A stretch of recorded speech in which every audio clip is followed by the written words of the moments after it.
kita akan buka Alkitab kita.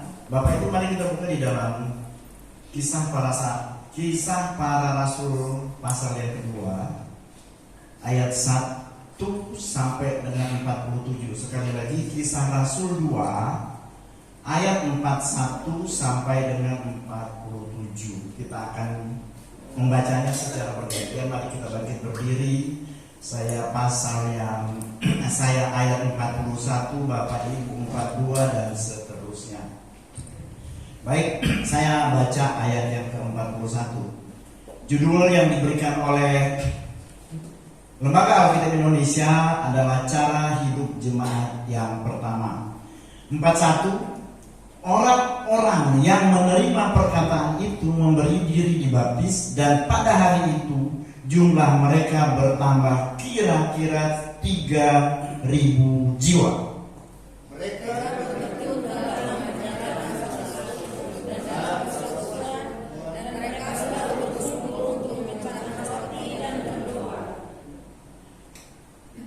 Maka ketakutanlah mereka semua, sedang rasul-rasul itu mengadakan banyak mujizat dan tanda.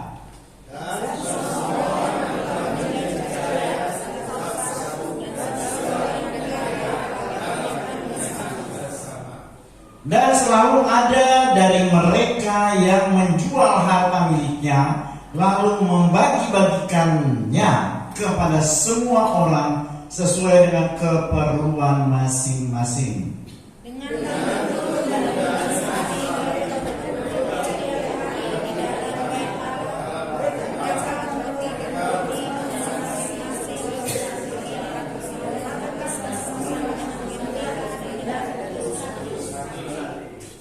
Kita baca bersama 47. Sambil memuji Allah, dan mereka disukai semua orang, dan tiap-tiap kali Tuhan menambahkan jumlah mereka dengan orang yang diselamatkan.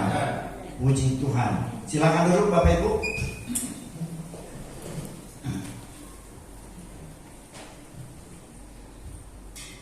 Bapak Ibu, saudara-saudara sekalian, bahwa ayat ini, ya, ayat yang kita baca ataupun perikop yang kita baca adalah ini akibat daripada cara hidup jemaat mula-mula itu adalah akibat daripada turunnya Roh Kudus ke atas mereka. Begitu ya, kalau kita lihat dari pasal 1 ya, pasal 1 ya, dari pasal 1 terus kemudian kita masuk ke kita masuk ke pasal 5. Ini akibat daripada Roh Kudus turun ke atas mereka sekalian. Saya ingin tanya, ada berapa banyak di kita ini yang sekarang ini ya, yang kumpul di sini sudah berbahasa roh? Siapa aja? Semua orang sudah berbahasa roh di sini. Amin ya. Ya, artinya bahasa roh itu bukan orang mabuk ya, tetapi bahasa roh itu adalah bahasa yang betul-betul berasal daripada Tuhan sendiri, di mana ketika kita berbahasa roh itu kita tidak pernah belajar sama sekali. Jadi kalau ada kursus bahasa roh itu namanya sesat. Betul ya? Karena bahasa roh itu adalah pemberian. Bahasa roh itu adalah kasih karunia.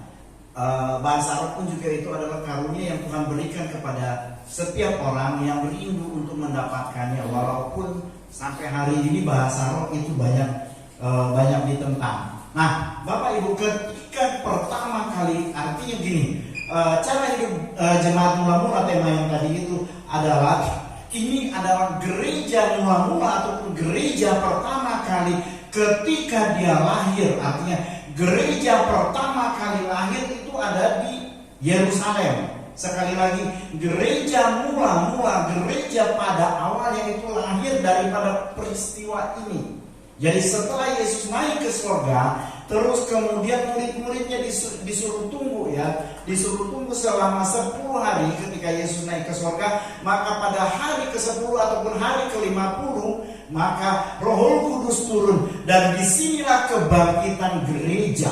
Disinilah Tuhan membangkitkan jemaatnya, dan dari tempat inilah gereja dimulai. Dan di dalam gereja pertama pada waktu itu, begitu ada banyak jemaat, begitu ada banyak mujizat, begitu ada tanda-tanda ajaib.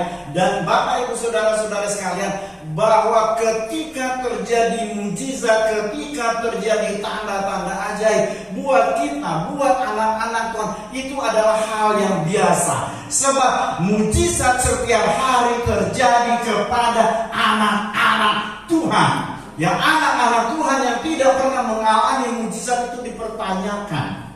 Ya, anak-anak Tuhan yang tidak mengalami mujizat setiap hari itu dipertanyakan. Kenapa? Ya, ada begitu banyak orang terlalu banyak mengeluh dengan kehidupan, apalagi hidup hari-hari ini, hidup yang semakin susah, hidup yang semakin ruwet, hidup dengan pergumulan yang luar biasa, ngurusin pekerjaan, ngurusin anak, ngurusin rumah tangga, dan belum lagi ada banyak persoalan-persoalan, dan belum lagi ada banyak kebutuhan-kebutuhan hidup. Sehingga orang-orang ataupun jemaat-jemaat yang ada lebih banyak komplainnya, lebih banyak mengeluhnya daripada melihat kebesaran Tuhan atas dirinya. Bapak Ibu, apabila engkau pada hari-hari ini lebih banyak mengeluh daripada bersyukur, lebih banyak mendapatkan tekanan ataupun lebih banyak mendapatkan tekanan di dalam hidup hari-hari, maka engkau harus berdoa, maka engkau harus bertanya kepada dirimu sendiri, apakah gerangan yang terjadi atas diriku sendiri? Karena sekali lagi bahwa ketika kita bekerja hari ini, kita bekerja di bawah berkat, bukan di bawah kutuk. Ya, anak-anak Tuhan, apapun juga profesimu, anak-anak Tuhan yang ada di sini, apapun juga yang kau kerjakan hari-hari ini, maka Tuhan membuat engkau berhasil, maka Tuhan membuat engkau sukses, maka Tuhan membuat engkau lebih daripada seorang pemenang. Bahkan ketika engkau tidak mengerjakan apa-apa, Tuhan sediakan yang terbaik buat engkau. Ini adalah gambaran daripada gereja mula-mula. Gereja mula-mula adalah gereja yang militan, ya. Gereja mula-mula mereka tidak memikirkan diri mereka sendiri, tetapi mereka melihat karya Tuhan yang luar biasa atas hidup mereka.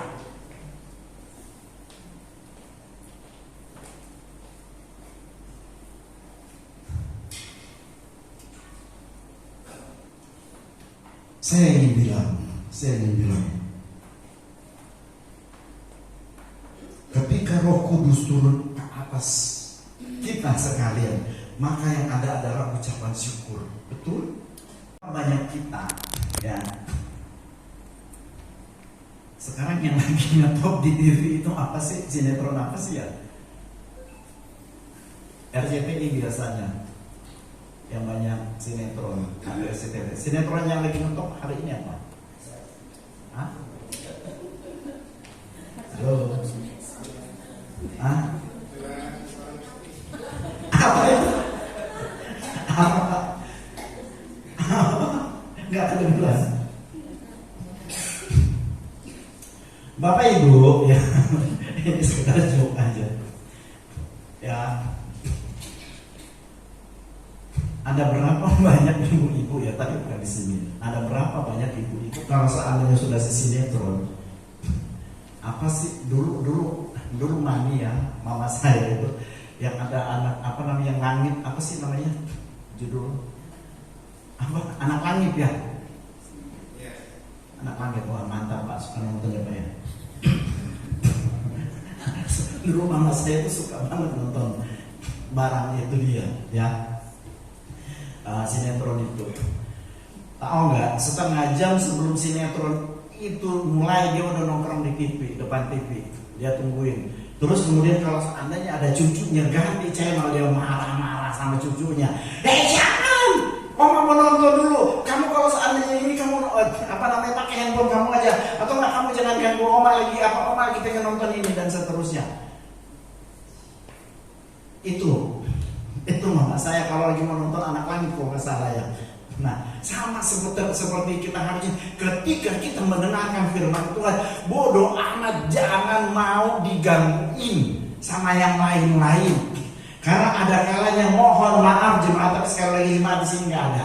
Ya, ada kalanya pendeta lagi khotbah lagi buka WA.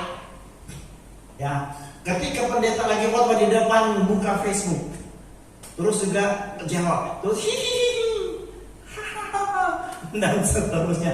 Dan sekali lagi, jangan biasakan hal ini ada di dalam kita. Sebab firman Tuhan yang disampaikan, ya sekali lagi, itu adalah perkataan Tuhan melalui hamba Tuhan yang ada. Ya. Kenapa? Ya agar supaya kita dibekali. Nah, Bapak Ibu, saya ingin bilang bahwa nggak ada buku ya.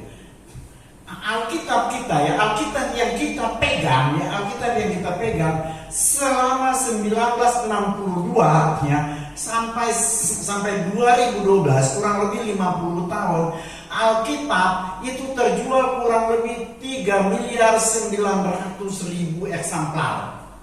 Ya, sekali lagi selama 50 tahun Alkitab yang kita pegang itu terjual 3.900.000 eksemplar. Dan ada begitu banyak orang yang membaca Alkitab dibandingkan dengan yang lain-lain.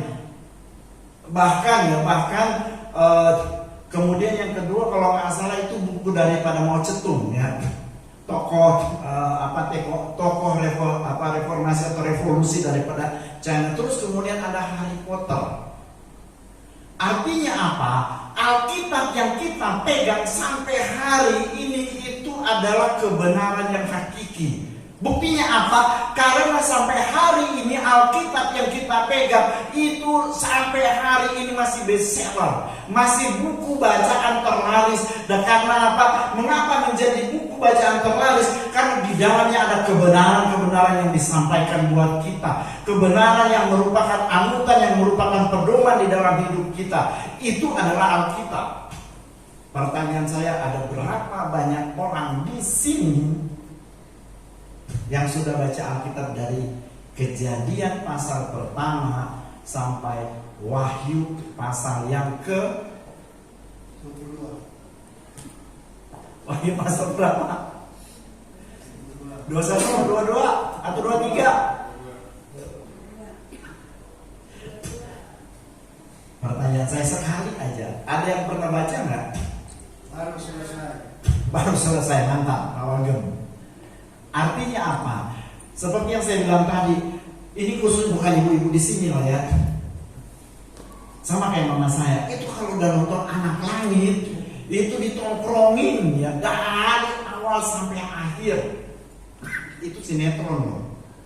Sinetron itu kan hanya untuk menghibur jiwa, kebutuhan jiwa kita nonton. Tapi kebutuhan roh itu kekal adanya. Seberapa banyak kita punya hubungan dengan Tuhan, seberapa banyak kita mengenal Tuhan, seberapa banyak kita mencoba mengenali Tuhan melalui kebenaran firman Tuhan, itu berpulang kepada kita sekalian, berpulang kepada bagaimana kita mengasihi, mencintai Tuhan, dan mempertaruhkan hidup kita ke dalam Tuhan. Bapak Ibu, nah, saya ingin katakan tadi kembali lagi bahwa mereka menerima perkataan Petrus dengan sukacita. Mereka menerima khotbahnya Petrus dengan sukacita. Artinya apa? Setiap ada kebenaran firman disampaikan, maka sekali lagi mereka itu sungguh-sungguh, bahkan sebelum acara ibadah dimulai mereka sudah hadir. Itu cara hidup jemaat mula-mula. Sebelum ibadah dimulai, sebelum Tito WL tadi dan seterusnya, jemaat sudah terkumpul.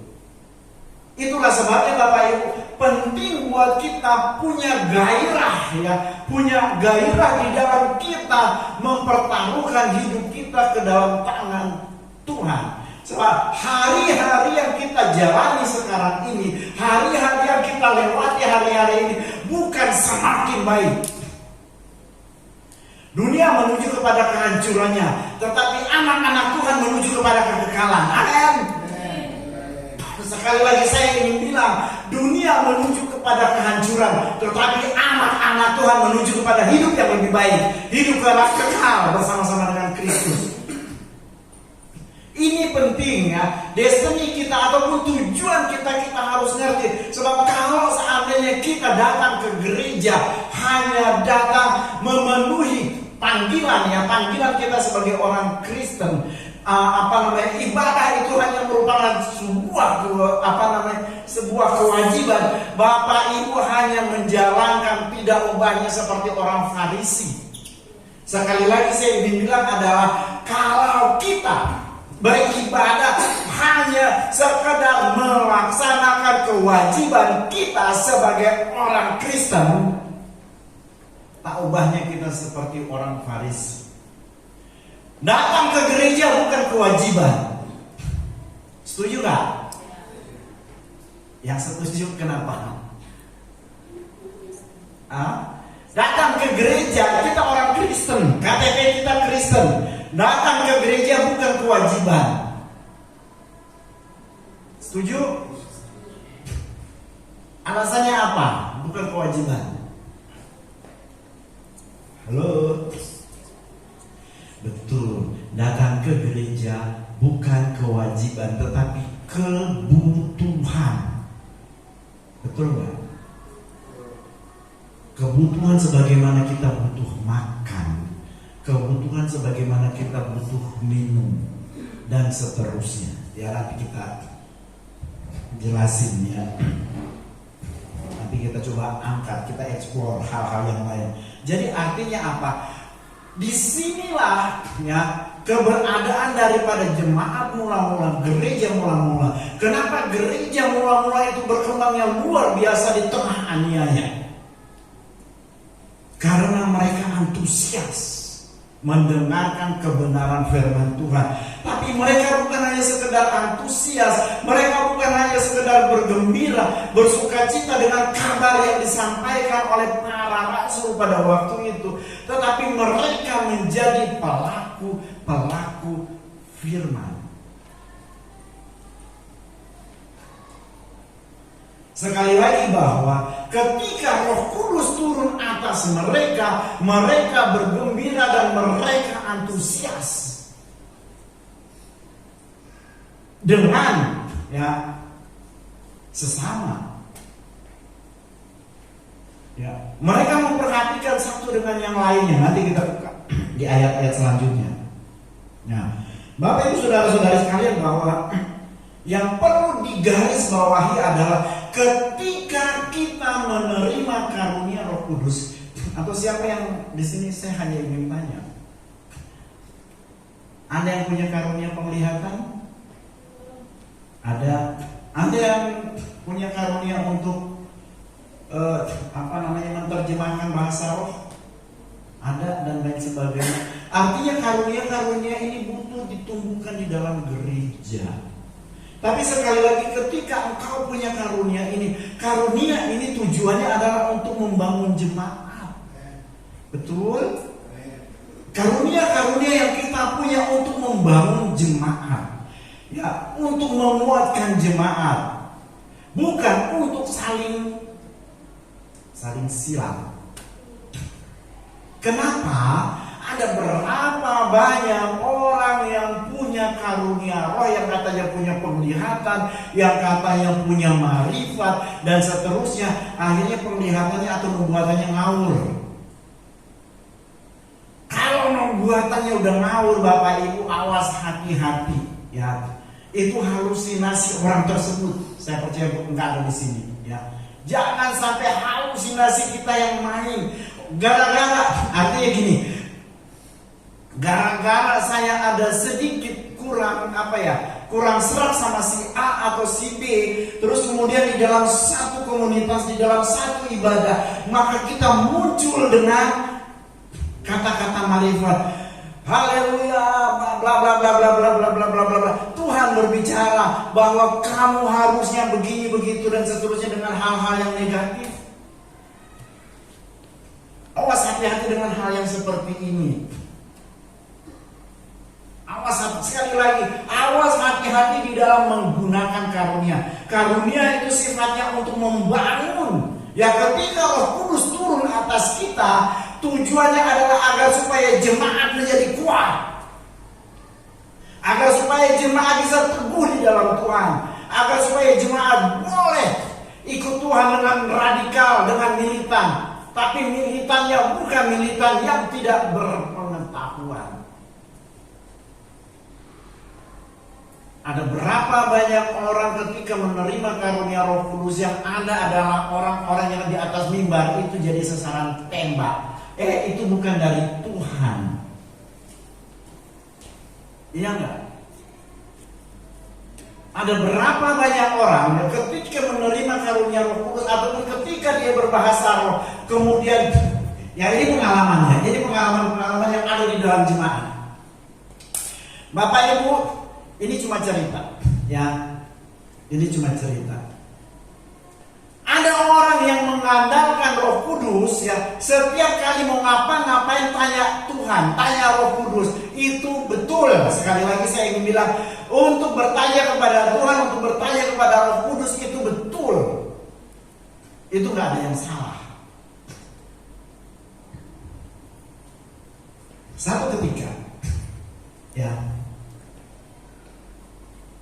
Satu ketika ada ibu, ini namanya siapa ya? Kita kasih nama Inem aja lah ya. Ada yang nama Inem di sini? Nggak ada ya. Inem ini punya karunia yang luar biasa, ya. Terus kemudian dia senantiasa berdoa. Ya, dia punya waktu-waktu doa yang luar biasa dengan Tuhan, dengan Roh Kudus. Terus Inem ini terima telepon dari temannya, teman pelayanannya. Terus dia bilang dari suara dari seberang sana bilang, "Nem,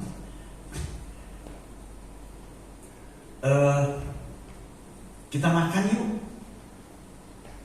di resto Gading."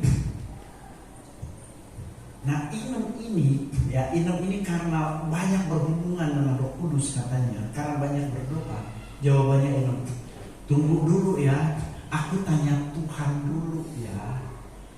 Boleh apa enggak makannya? Kita jalan bareng." Bapak Ibu, ini mah kalau saya jadi Inem, saya akan tanya yang nanya, "Lu ngajak berarti lu yang mau bayarin gue kan? Bukan bukan gue mesti tanya Tuhan. Yang gue mesti tanya lu yang ngajak gue, lu mau bayarin gue kan, bukan gue yang mau bayar kan?" Harusnya kan seperti itu. Nah, praktek-praktek seperti ini itu banyak, Bapak Ibu. Jadi jangan terjebak, ya. Sekali lagi jangan terjebak dengan hal-hal yang begini, ya. Kalau kita mau pergi jalan, kita harus tanya Roh Kudus. Roh Kudus, apakah saya harus pakai baju merah? Apakah saya harus pakai baju hitam? Apakah saya harus pakai baju putih atau dan seterusnya. Bapak, Ibu, saudara-saudari sekalian, kalau segala sesuatunya kita lakukan seperti itu, hidup rohani kita itu nggak layaknya seperti dukun. Masa pakai baju aja mesti pakai tanya Tuhan. Sekarang ini kalau seandainya Tuhan bilang pakai Tuhan saya mau pakai baju merah, atau Tuhan saya mau pakai baju apa, terus suara Tuhan bilang, hari ini kamu pakai baju putih. Ya udah, dan setiap kali mau pergi harus tanya Tuhan. Terus nanti seandainya, ini bicara seandainya, ya. Kalau seandainya kita habis berdoa, Tuhan saya mau pergi, terus Tuhan jawab, kalau begitu kamu pergi gak usah pakai baju. Jalan gak? Artinya apa? Mari kita tempatkan Roh Kudus pada tempat yang benar. Jangan konyol. Ya, jangan konyol. Kenapa? Ya itu tadi. Karena kalau kita salah menerjemahkan, maka kita menjadi orang-orang yang Yaitu tadi, tak ubahnya seperti dukun. Dikit-dikit tanya Tuhan, dikit-dikit tanya Tuhan.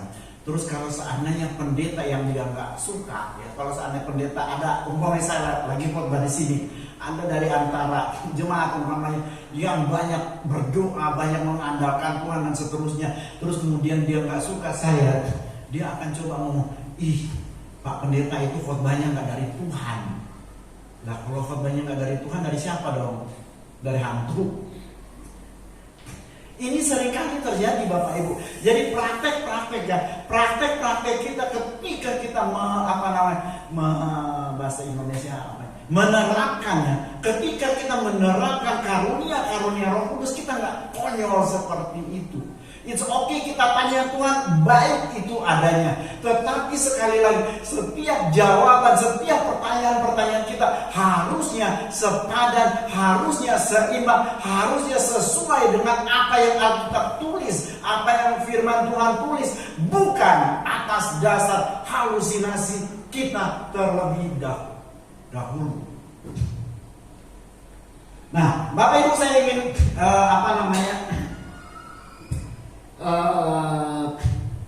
bicara tentang ayat 42. Pak Rudi, tolong dibacakan. 42. Mereka bertekun dalam pengajaran rasul-rasul dan dalam persekutuan, dan mereka selalu berkumpul untuk memecahkan roti dan berdoa. Ya, oke, makasih. Bapak Ibu, jemaat mula-mula itu adalah jemaat yang bertekun, ya. Jemaatnya adalah jemaat yang tekun. Ya nggak kayak jemaat di sono. Ya kalau di sini jemaatnya tekun-tekun, buktinya masih duduk manis, kan gitu. Ya buktinya jemaat di sini masih mendengarkan pengajaran yang ada. Nah, kata bertekun sekali lagi Bapak Ibu tidak bermaksud sekali lagi tidak bermaksud mau bicara-bicara tinggi ya. Tapi di sini saya mencoba mengangkat kata Yunani daripada bertekun. Kata Yunani dari bertekun ini ditulis dengan proskartereo. Bertekun di dalam teks aslinya ditulis dengan proskartereo. Apa artinya proskartereo ini? Proskartereo itu saya baca ya. Kata bertekun dapat juga diartikan sebagai suatu ketahanan ya, bertahan dalam satu proses hidup dengan jangka panjang. Artinya kata bertekun itu mereka itu bertahan di dalam sebuah proses ya. Ada berapa banyak kita ketika sedang mengalami pergumulan, kita mempertaruhkan hal itu kepada Tuhan dan kita bertekun ya. Kita bertekun dengan Tuhan agar supaya Tuhan memberi jawaban atas apa yang kita gumuli. Nah, kata bertekun kalau kita baca di ayat yang ke-42 itu ada 4 yang menunjuk kepada 4 hal, yaitu bertekun dalam pengajaran para rasul seperti yang saya katakan tadi ya. Proskartereo itu ada 4 hal. Kalau kita lihat di dalam ayat yang ke-42, bertekun dalam pengajaran rasul-rasul, bertekun di dalam persekutuan, bertekun di dalam pemecahan roti, dan bertekun di dalam doa. Bertekun di sini jadi ceritanya ketika kita ada di dalam gereja, adalah di dalam gereja inilah yang kita lakukan ya. Ketika kita ada di dalam gereja, maka Rasul Paulus menyatakan ataupun kisah Rasul ini ditulis oleh Dr. Lukas ya, Tabib Lukas. Dia katakan di sini proskartereo adalah kita bertekun di dalam pengajaran rasul-rasul, terus kemudian bertekun di dalam persekutuan. Artinya apa? Ketika kita ada di dalam persekutuan, kita saling sapa. ketika kita ada di dalam persekutuan, kita saling menopang satu dengan yang lainnya.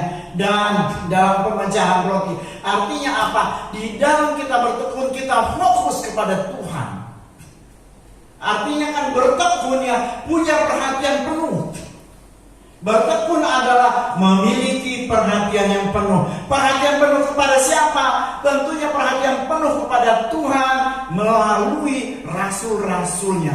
Kalau di sini ada gembala sidang, maka Bapak dan Ibu, artinya ketika dia menyampaikan sesuatu, maka kita akan memperhatikan apa yang dia sampaikan. Maka kita akan dengan penuh perhatian memperhatikan apa yang dia sampaikan, dan kita akan fokus dengan apa yang dia sampaikan.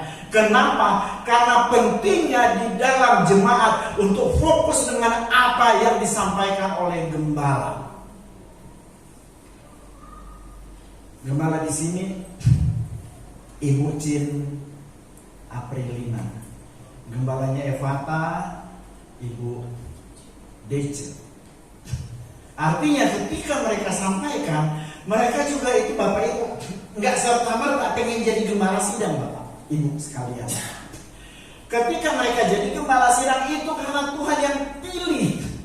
Ya, terus kemudian Tuhan pilih dan Tuhan menempatkan mereka sekalian di hadapan Bapak dan Ibu, dan mereka bertanggung jawab atas hidup rohani Bapak Ibu sekalian. Bahkan hal-hal yang lain, pergumulan dan lain sebagainya, itu mereka bertanggung jawab untuk mendoakan Bapak Ibu sekalian, untuk mengkonseling Bapak Ibu sekalian, untuk mendorong mengarahkan agar supaya iman kita tidak patah di tengah jalan. Itu adalah bertekun.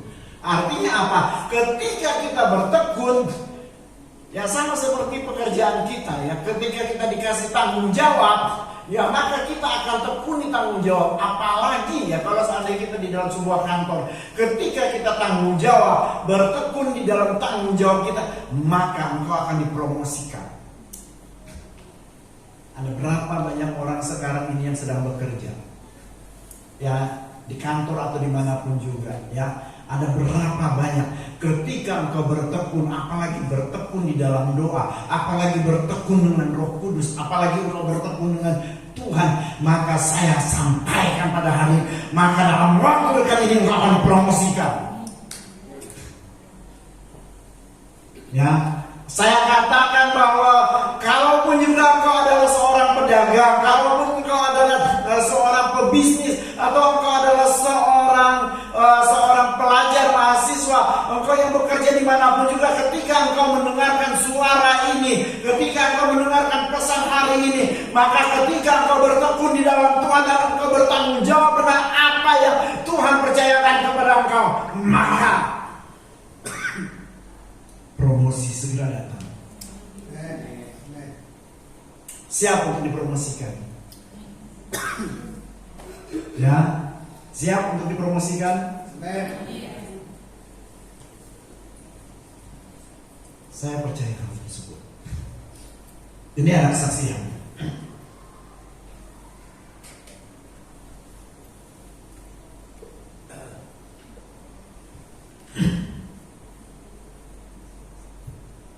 Saya biasa melayani, ini kesaksiannya. Saya biasa melayani di tanda petik ya, di perusahaan-perusahaan yang cukup besar. Terus kemudian pada waktu itu ya, pada waktu kami ada persekutuan, ini kumpulan para manajer, ya, kumpulan para profesional. Terus kemudian kami berdoa waktu itu, kami berdoanya di seputaran Jakarta Barat. Berdoa dengan apa namanya, dengan bahasa roh yang cukup tinggi. Terus kemudian saya bilang kepada si A itu, si A itu dia adalah manajer keuangan pada waktu itu di perusahaan yang cukup besar. Bahkan Mall of Indonesia itu salah satu yang membangun adalah dari perusahaan tersebut. Dalam penyembahan yang cukup tinggi banget. Terus kemudian tiba-tiba saya datengin seorang laki-laki, ya. Laki-laki itu bapak ya. Nah, terus kemudian saya tumpangin tangan, bla bla bla bla bla bla bla bla bla. Artinya ada nubuatan yang keluar. Terus terakhirnya saya bilang, Roh Kudus arahkan saya, sampaikan kepada dia bahwa kamu akan menjadi direktur. Gitu. Kamu akan menjadi direktur. Udah. Singkat cerita, acara doa selesai. Terus dia bilang, Pak, siapa saya Pak mau jadi direktur keuangan? Kan saya nggak ngerti situasi dan kondisi di kantornya dia seperti apa.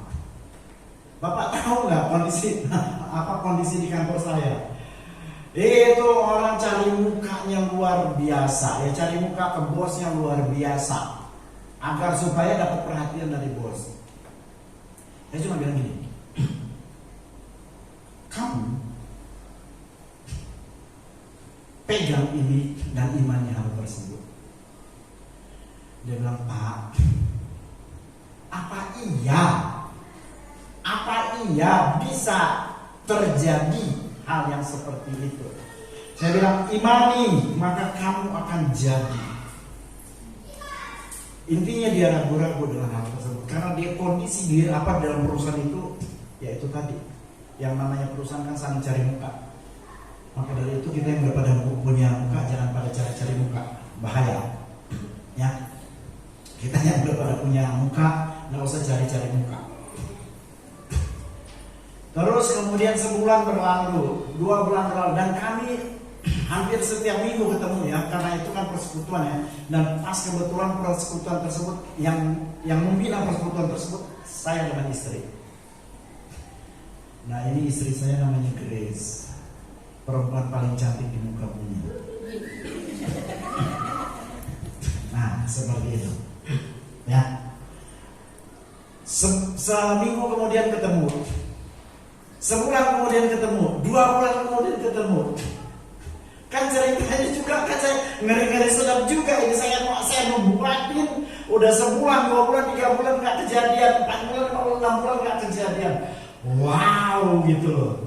Ntar saya dibilangin ini pendetanya apa ya, ngawur. Nggak tahunya pada saat bulan ke-10 ya, dari cerita mendoain orang tersebut, dia bilang, Pak, apa yang Bapak doakan itu terjadi. Saat ini saya jadi direktur keuangan. Wow. Terus embel-embelnya gini, Pak, kan saya sudah direktur keuangan. Kalau gitu gini Pak, saya kasih mobil Bapak. Wes, ya kayak gitu mas, saya sih ya oke aja, no problem, nggak ada masalah. Saya bilang yang penting kamu fokus, yang penting kamu kerja. Dia bilang, Pak, saya kasih mobil Bapak, tunggu aja. Seminggu ditunggu mobilnya nggak datang, sebulan ditunggu mobilnya nggak datang, 3 bulan mobilnya nggak datang. Giliran saya khotbah di kantornya dia, kan dia yang undang. Saya diem aja gitu. Terus kemudian ya udah, dia cuma cerita pekerjaannya luar biasa, ini makasih ya Pak ya udah doain saya, dan saya dipercayakan oleh bos bla bla bla bla bla bla dan seterusnya, dan sampai hari ini mobilnya nggak pernah datang. Haleluya. Yang sudah tarik kan.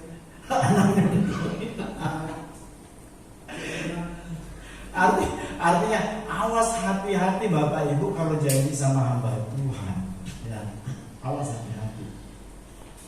Nah ketika dia ingkar janji Bapak Ibu, sekarang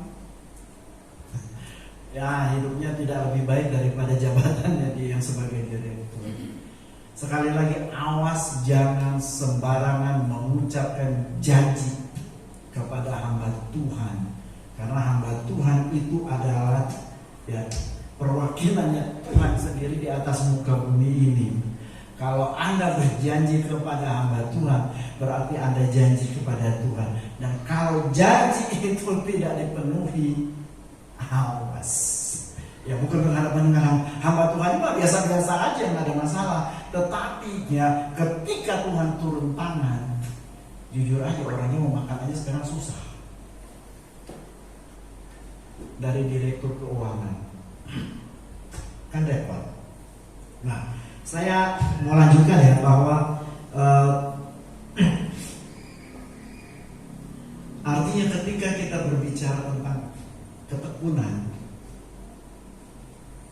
ketekunan itu juga berbicara tentang dedikasi. Seberapa besar engkau mendedikasikan dirimu kepada Tuhan, hanya engkau yang tahu ya. Seberapa besar ya ketekunan itu kan berbicara tentang pengabdian. Seberapa besar engkau mengabdikan diri kepada Tuhan, maka itu Tuhan perhitungkan. Sekali lagi, orang-orang yang dekat dengan Tuhan ya, orang-orang yang dekat dengan Tuhan, hidupnya tanda petik lah ya, walaupun espas. Bapak Ibu tahu mobil espas? Espas singkatan dari apa? Ya, walaupun kita hidupnya espas, ekonomi pas-pasan, ya, walaupun kita hidupnya espas, ekonomi pas-pasan, jadi pas saya butuh mau beli handphone, ada, itu ekonomi pas-pasan, gitu. Pas saya mau beli apa yang saya butuhkan, bukan saya inginkan ya, itu selalu ada Bapak Ibu.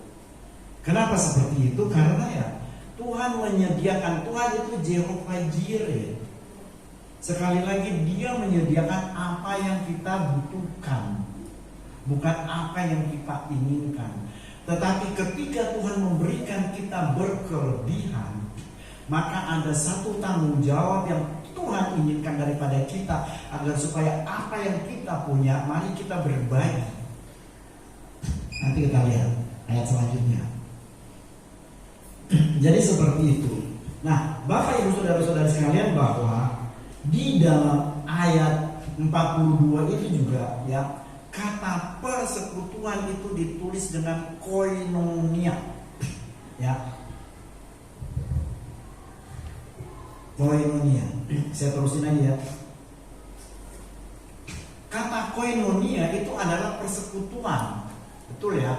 Tapi persekutuan bukan hanya di sini ya. Kata koinonia di sini bukan hanya kita bersekutu untuk berdoa, bukan hanya kita bersekutu untuk ibadah, mendengarkan firman Tuhan, menyanyi dan sebagainya. Kata koinonia di sini adalah sebenarnya itu adalah persekutuan yang aktif ya. Koinonia di sini adalah di mana kita berpartisipasi di dalam komunitas tersebut. Contoh gini, ya, di dalam koinonia, di dalam persekutuan, atau sekarang ini aja lah ya, kita yang ada di dalam ruangan ini saat sekarang ini, secara ekonomi, ya, secara ekonomi kita punya bagiannya masing-masing. Ya, secara ekonomi kita punya bagiannya masing-masing, sehingga antara si A dengan si B keuangannya itu beda satu dengan yang lain. Nah, kata koinonia di sini kalau kita nanti baca di ayat 44 sampai 46 itu mereka, ya sekali lagi mereka itu apa dikatakannya koinonia di situ? Apa ditulis sebagai apa di situ, Pak? Jadi milik bersama. Jadi milik bersama artinya mereka menjual dari segala sesuatu yang mereka punya. Tapi menjual di sini ya bukan berarti ketika saya cuma punya satu-satunya ya, satu-satunya barang ataupun satu-satunya mobil ataupun satu-satunya handphone yang saya perlu, maka karena dia butuh maka saya kasih handphone ini. Tidak seperti itu ya. Kata koinonia di sini adalah ketika mereka hidup di dalam kebersamaan itu ditulis dengan koina. Kata koina adalah bersama-sama, bersama-sama saling memperhatikan. Ya, artinya gini, Bapak Ibu. Kenapa? Karena jemaat mula-mula setiap hari itu mereka memecahkan roti, mereka berdoa, makan bareng dan seterusnya. Nah, kalau di situ ada seseorang yang berkekurangan, maka orang lain yang akan menutupinya, maka orang lain yang akan memberikannya, maka orang lain yang akan mencukupkan kebutuhan daripada orang tersebut. Tapi ingat ya, ketika orang lain tersebut mencukupkan apa yang dibutuhkan oleh orang lain, itu bukan karena paksaan, tapi itu karena dorongan daripada Roh Kudus. Ada berapa banyak orang ya, apalagi kita udah menatap, ada berapa banyak orang ketika nyumbang, woi karena dia paling gede, ini nih gini ini itunya. Ada berapa banyak, ini kan ceritanya kita mau Natal nih. Ya. Ada berapa banyak orang-orang yang pamer. Sorry, memang ada lagi batuk. Ya, ada berapa banyak orang-orang ketika baru nyumbang lebih dikit aja udah pamer. Bapak Ibu, kalau kita sekali lagi ketika kita memberi, ketika kita mempersembahkan, Alkitab bilang kalau tangan kanan memberi maka itu dia. Kita memberi karena kasih karunia. Kita memberi karena Tuhan memberi lebih daripada yang lain. Terus kemudian ketika kita memberi, sekali lagi ketika kita memberi karena Roh Kudus yang menuntun kita untuk memberikan hal tersebut. Kalau seandainya kita keberatan untuk memberi, masih nggak usah ngasih. Karena Tuhan tidak punya kurang cara untuk memberkati orang lain. Karena Tuhan tidak kurang cara untuk memenuhi kebutuhan si A atau si B dan si D.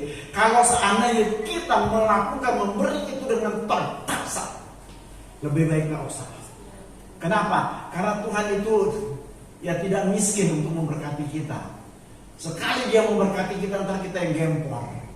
Ya sekali dia memberkati kita, kitanya yang bingung dengan apa yang Tuhan berikan kepada kita.